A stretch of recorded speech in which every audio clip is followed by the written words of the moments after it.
जय श्री माता जी। हम सभी श्री माता जी को नतमस्तक होकर प्रणाम करेंगे और कलेक्टिव बंधन लेंगे। We'll all go down to Shri Mata Ji and take collective bandhan.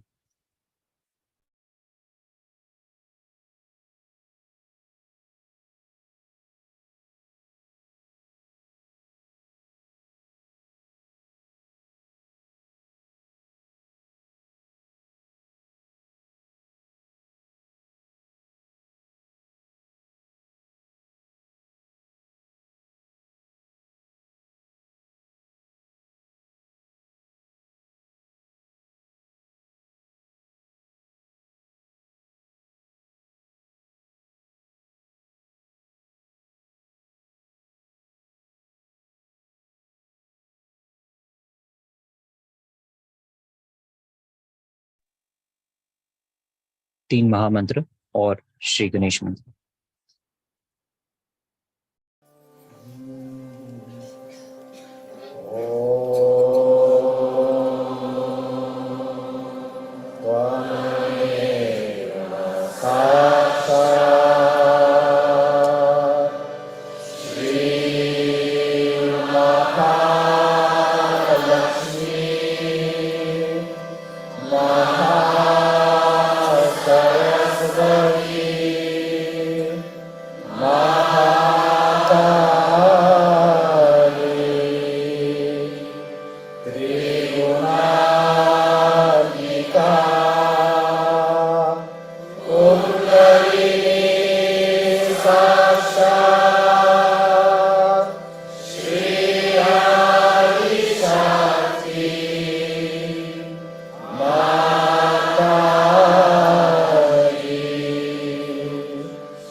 जय श्री माता जी।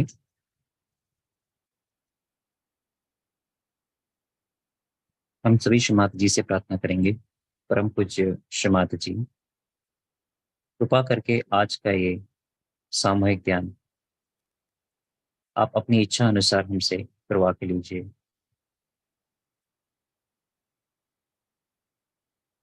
हम सभी बैलेंसिंग की प्रक्रिया करेंगे। लेफ्ट हैंड को श्री माता जी की ओर रखेंगे, राइट हैंड को पूरी माँ के ऊपर। Will keep our left hand towards Shri Mata ji and right hand towards mother earth. परम पूज्य श्री माता जी, कृपा करके हमारी ईरा नाड़ी को पूर्ण रूप से शुद्ध कर दीजिए।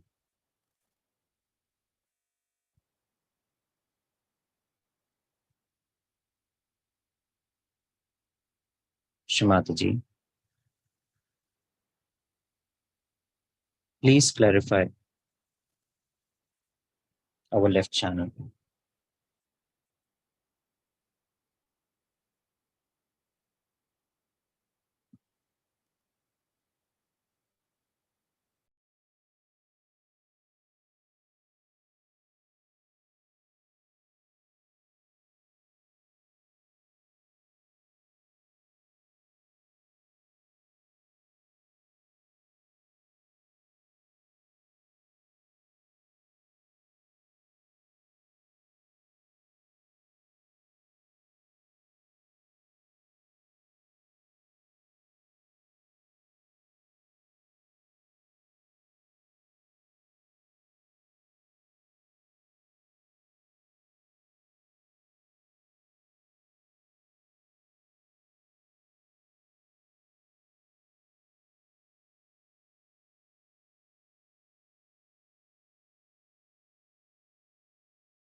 We'll bring our right hand towards Shri ji, right hand को हम श्री माता जी की ओर रखेंगे और लेफ्ट हैंड को आकाश की ओर। Will raise our left hand towards sky. हम सभी प्रार्थना करेंगे, श्री माता जी, कृपा करके हमारी पिंगला नाड़ी को पूर्ण रूप से शुद्ध कर दीजिए।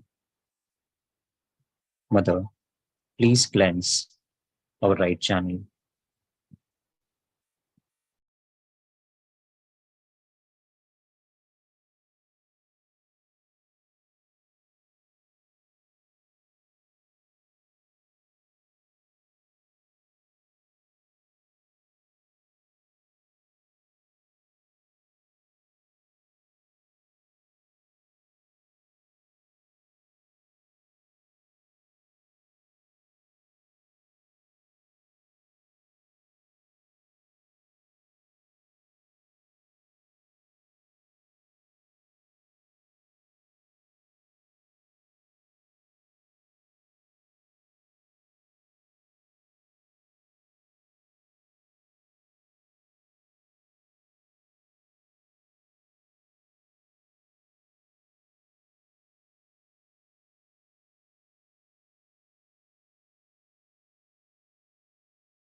धीरे से हम हमारा लेफ्ट हैंड श्री माता जी की ओर लेके आएंगे। Just slowly bring our left hand towards Shri Mata ji.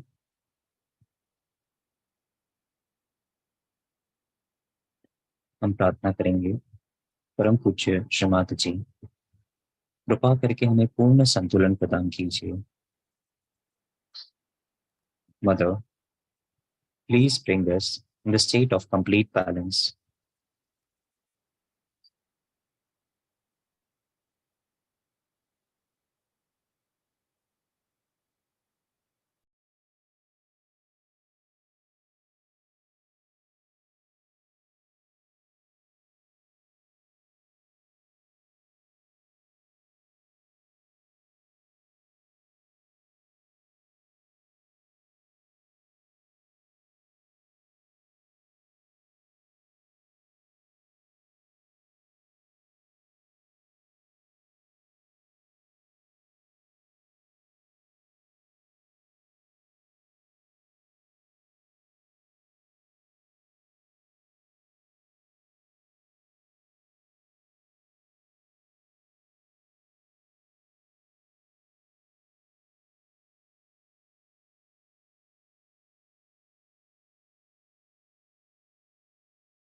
Shri Mata जी, कृपा करके आपके श्री चरण हमारे हृदय एवं सहस्त्रार में स्थापित कर दीजिए। Mother, please establish your lotus feet in our hearts and on our sastrar.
इसी स्थिति में हम श्री माता जी की अमृतवाणी ग्रहण करेंगे.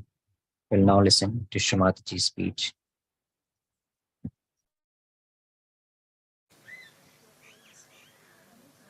You have come to a place which we call as Bramapuri here, called perhaps maybe because here Sri Ramadasa, the Guru of Shivaji Maharaj, in these deep waters found the statue of Sri Rama, Sita, Lakshmana and Hanumana together.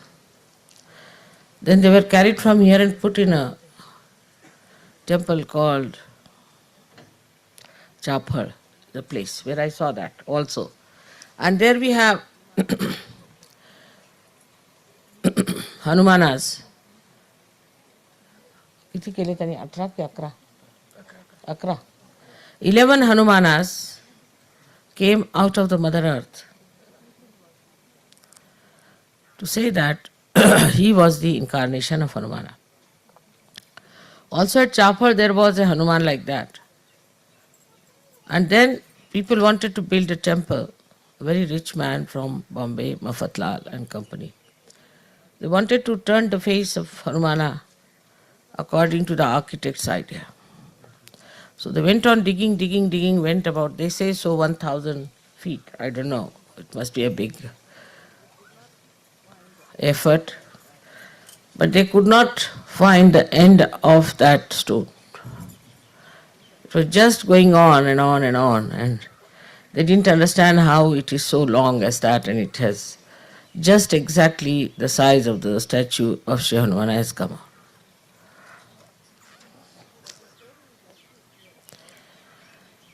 So the story is like this here about the incarnations and the different Swambhus where they say that they were created by themselves. It's mostly about Ganeshas also is like this. That there's a Bhakta who gets his realization, the one who asks for God's grace, gets his realization.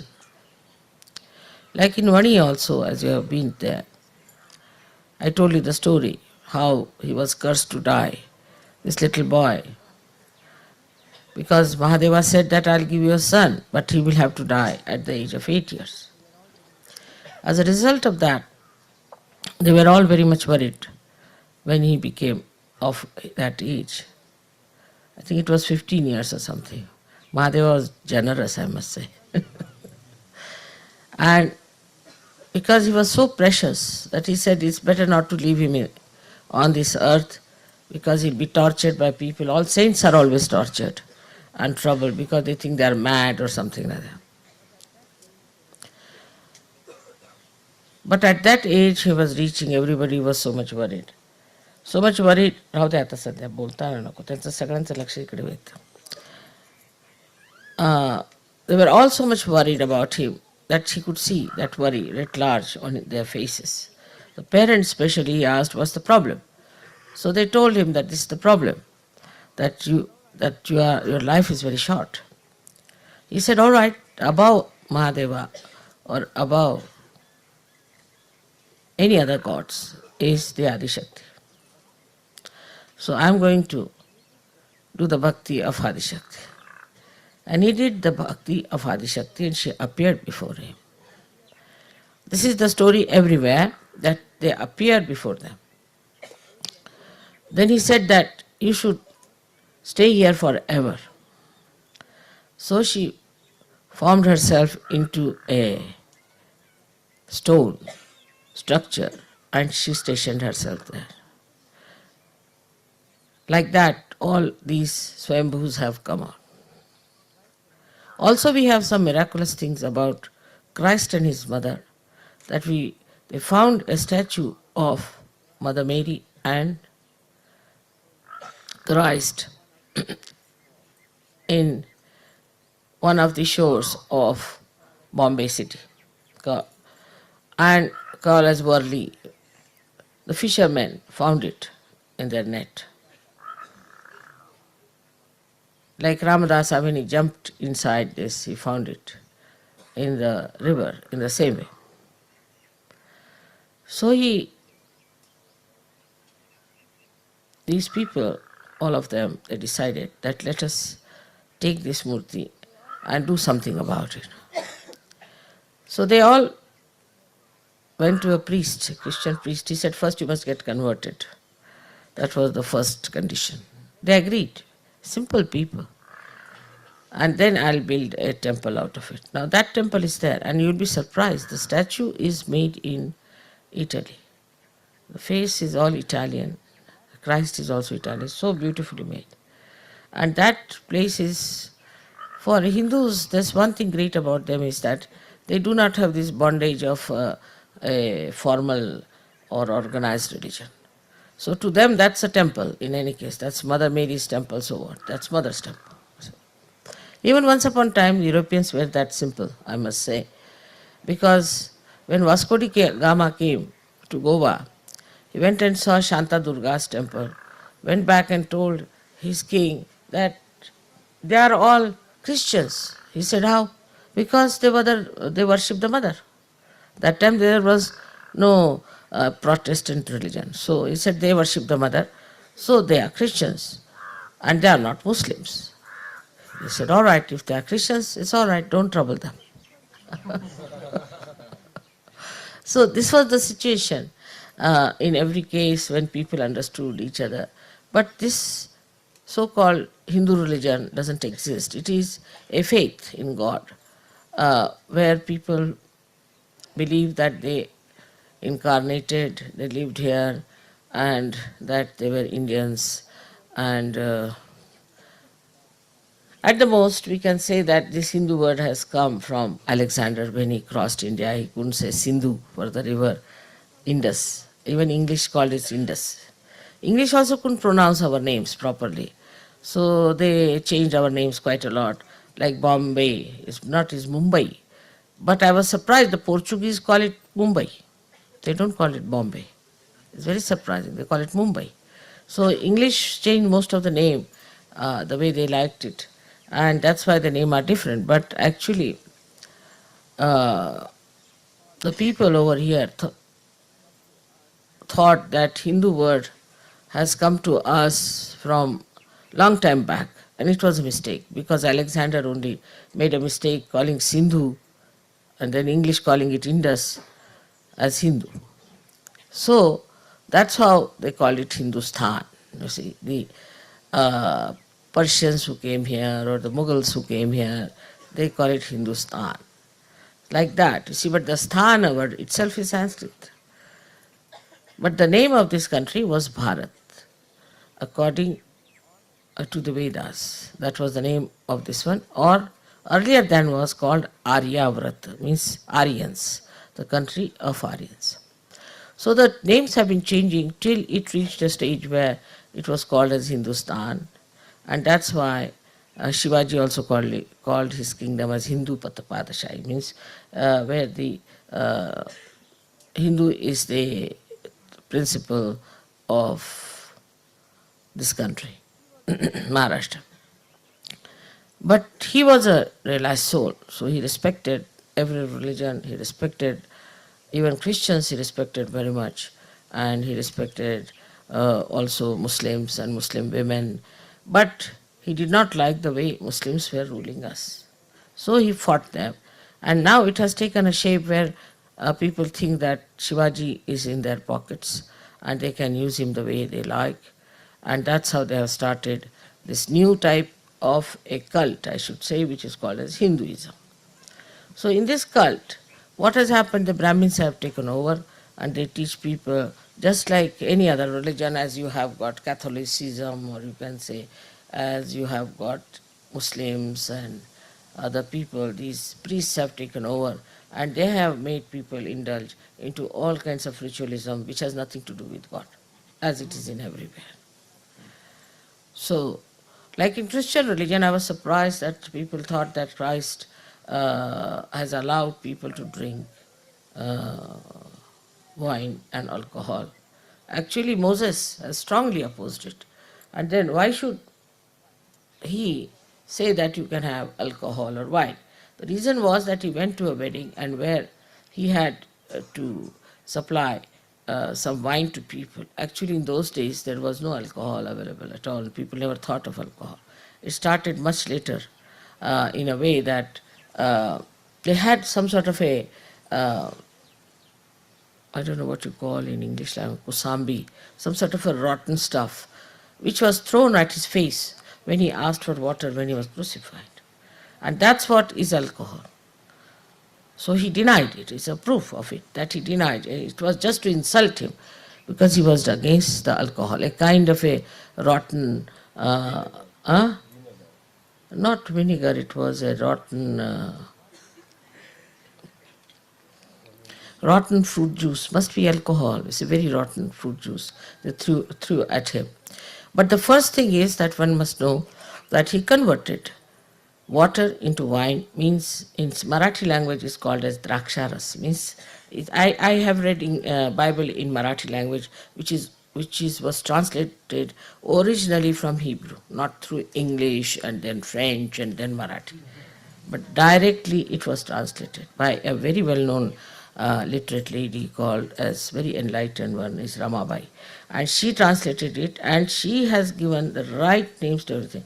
Like we do not say John, we say Johann, Marathi. So many words are like that, which are exactly the same found in the Hebrew Bible. So now this one was that she says that it was Draksharas. And actually the thing is that at that time everybody was drinking this Draksharas, meaning the grape juice, and there was less grape juice, so he converted water into grape juice. It's very easy, I can do it also, I have done it already. So he did it. And that grape juice was taken by people. But to make it a funny stuff, they say that it was alcohol. Now you must know the alcohol only can be created only if it is made to rot and rot and rot for days together. Otherwise you cannot make an alcohol. It's a simple fact. So how could you have made alcohol in 1 second? You cannot. But nobody wants to listen to this argument. They think, no, alcohol was given by Christ to everyone to drink and get drunk and die and create pubs. So as you see, everybody has used their great faiths and great incarnations for their own convenience, for their own weaknesses. In the same way, it's in Hindu religion also has happened. And people are very much exploited. Even if there's a lady gets into a position, she starts saying, I am a goddess. When a maid servant, imagine becoming a goddess. After all, there's certain strength needed for a goddess, isn't it? The one who is just washing utensils morning till evening, how can she become a goddess? But people do believe that she's a goddess because she says so. And people are so simple and so dedicated that they believe. Now yesterday, I was really touched the way they were sitting for all this time. For about 2 hours they sat back. I don't think it's possible in any of your Western countries that I go after 2 hours and people are still sitting, not complaining, just waiting to hear me. That's not possible. We are so bound by time in the West that if you are late even by 5 minutes, they think they have a right to throw all the tea on your face. To them, time is so important. For us, it doesn't exist. If we have to go with the time, we cannot do Sahaja Yoga. Sahaja Yoga works spontaneously as a living process at the time it wants to work. And when I told them that I had to come late because the time had to come for your realization, they are very much reconciled to it, they understand this. So for them, it's very easy to understand that if mother is late, she has to be late. We cannot dominate her and we cannot ask her. But this kind of surrendering is only possible when you have that kind of a background, where for God, everything has to be surrendered. All your ideas, all your punctualities, all your compulsions. And thus, you see, the surrendering becomes very easy. Like I went to a place for little massaging and resting in Coimbatore. And when I was coming, I said I would like to give some present to this hospital. So the lady was massaging me. She said, "No, no, not to the hospital, because they will all take it home. You see, they'll steal it." I said, "Then where should I give?" She said, "Give it to the temple." I said, "Giving to the temple, they'll take it from there." "No, no, they are afraid of God. They'll not take it from the temple." So this is something so great, in a place like Coimbatore where people are so materialistic that no, God's temple is God's temple. You cannot steal things from there because it will have punishment, which is true also. But but to believe in it and to think that way is ingrained. So this is the beauty of an Indian. He's so innocent and simple. And as I've told you, the Britishers ruled us, and now these horrible so called politicians are going to rule us and have been ruling us. The whole system is so wretched. I don't know how we are going to change it unless and until we jump into politics. There's no, I cannot see any silver lining because they have no sense of humanity, no sense of humanity, no sensitivity left to that. Like I would say, as in the West, I find because they listen to this pop music, their limbic area is become so dull that they cannot like any music which is soft. In the same way, in India, these politicians have become so dumbfounded that they are not at all sensitive to humanity or to human sufferings. On the contrary, they use it for their own purpose. So this is a very big problem of this country, the poverty part. But Sahaja Yoga can solve the problem very well and slowly. But I think it is inevitable that we have to think of joining this wretched politics, so-called, to put it right. As we have improved the people who have been so much negative, I am sure this will also help us in this country and all over. Everywhere this is the case, not only in India. It's a different style. But everywhere this is the case is that they all take you for a ride. All right. Now today I'm telling you this because Ramadasa was the guru of Shivaji. And he was the man who was very detached. He was Hanumana himself. And once he came to Shivaji's place, and Shivaji was so fed up with his people and with the whole administration and the way things were, he had made a chit saying that, "Oh my Guru, I give you all my property, all my lands, all my kingdom, everything at your feet, and you better look after it." And he put that chit in the, we have that jholis in the cloth sort of a thing. So he stood in the door and read it, and he said, "What? You've given me everything." He said, "I'm a sannyasi and I don't know administration. But you can do everything the same way as you have been doing, but be detached about it. And to show that you are detached, you must use a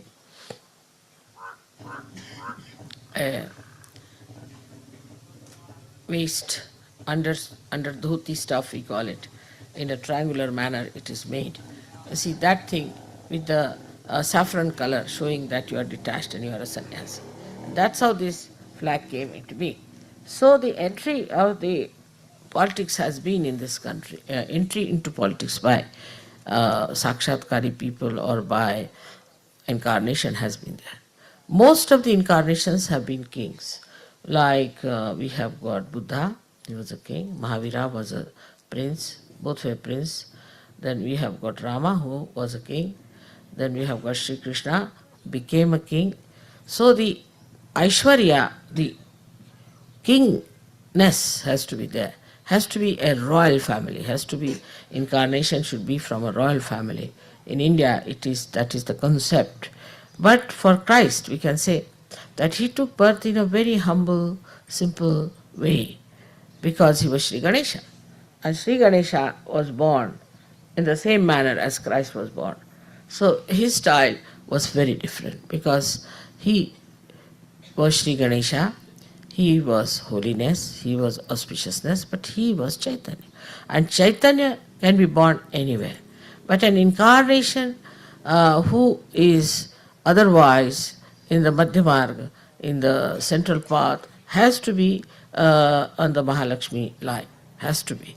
But he is not in the Madhyamarg. He is Sri Ganesha born at Agya Chakra.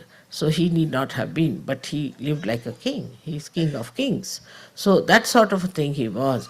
Above every other king, he was the king of kings. So that's how we have the people who have been doing something for the country, for their own generation, talking about it. In the same way, we had very great saints also from Confucius, and also you have seen Moses, Abraham, how they tried to remove poverty and the slavery from people and to bring them to a free country. They worked very hard. So, a Sahajogi is not a person who is just sort of lives without any connection with the society, with the politics, with all that is happening. He has to be seeing all those things that are happening. He must read newspaper, if not in the morning, in the evening time. But he must know what's happening. He must put his attention to all these things. Only putting attention to things, it works out. I have done that all the time. Even Hitler lost his success because of that attention. So one has to know that you have an attention that can work, that can really create what you want, but you must keep your attention alert, not only limited to yourself, not only up to, say, India tour, or we can say up to bhajans, but must go beyond and put your attention everywhere, what's happening. Supposing you go to any other country, try to find out what's happening in this country, in that country, what's happening. Because now you are international people and you have to bother about everything that's happening in this world, because we have to change everything, we have to transform everything. It's a hazardous task, but I've done the biggest job is to create the roots for you, that you have become the now the sprouted people, or we can say the elevated people, the special selected people.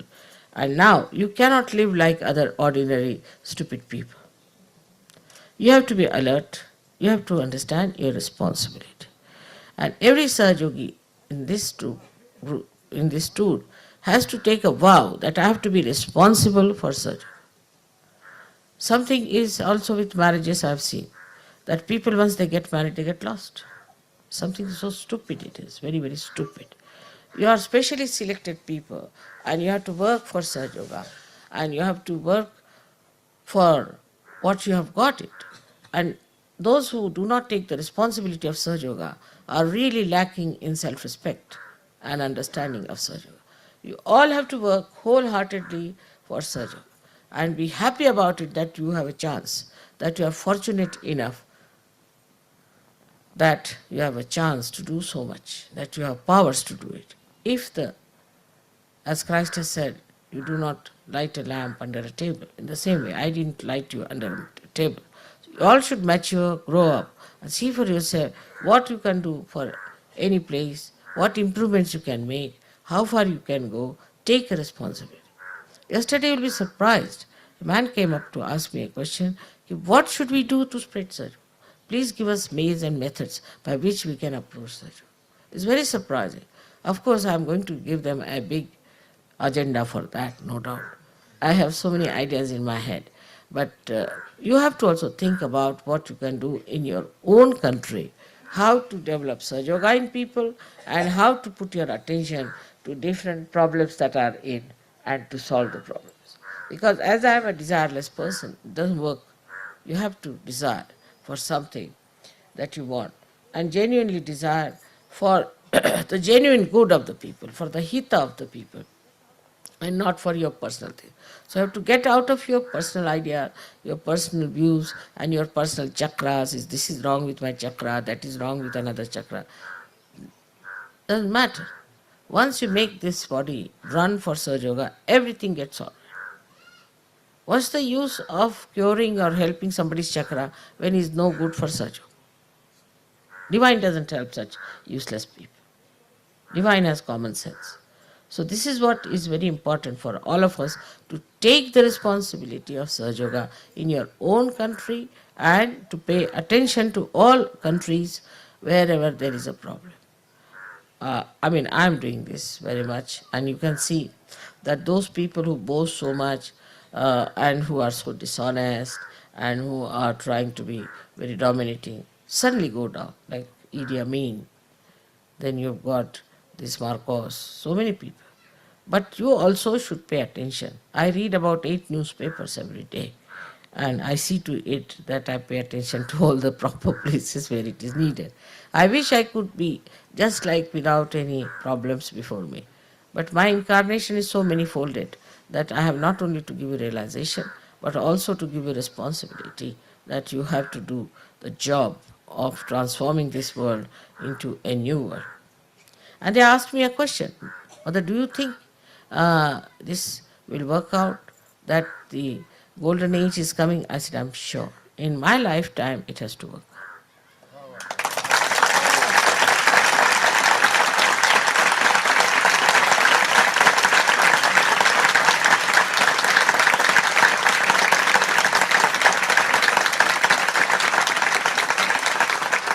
But I cannot do it single handed. I cannot do it single handed. It will fizzle out. You all have to help me.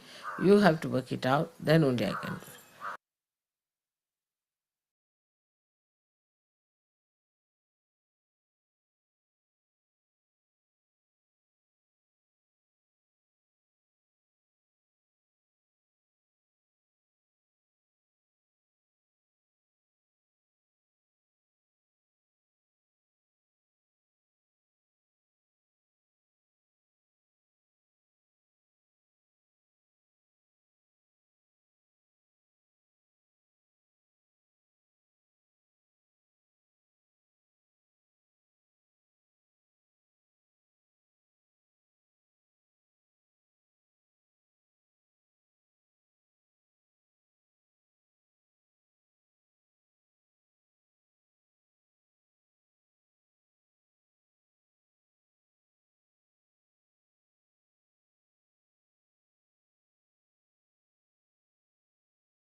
जय श्री माता जी।